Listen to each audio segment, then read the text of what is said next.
Hi everyone, welcome back to my channel. Sara Geronimo at Mateo hinarang ng guard sa ibang bansa. Sara may dalang alak daw.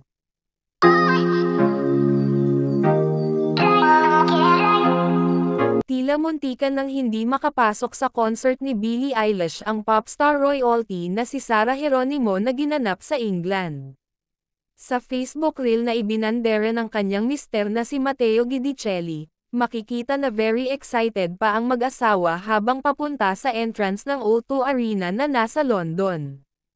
Mapapanood din na pumila sila bago tuluyang makapasok sa venue, pero nang inspeksyonin ang bag ni Sara ay tila hinarang siya ng security guard. Nang tanungin kasi siya kung ano yung laman ng nasa light blue na small bottle, ang sagot ni Sara ay, alcohol. Pero ang pagkakaintindi ng guard ay alak ito kaya hindi siya agad pinadaan at sinabihan siya na, it's not allowed. To the rescue naman agad ang kanyang mister at nilinaw sa sekyo na ito ay para sa kamay, it's hand sanitizer.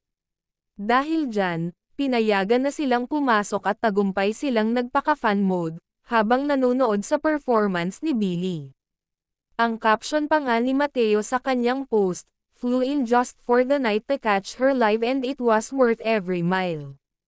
Pagpupuri pa niya sa international singer, she owned that stage.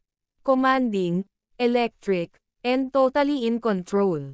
Inspiring to witness. And the best part was she was so grateful to the audience and her team. Nabanggit din ni Mateo ang slight aberya na na-encounter nila.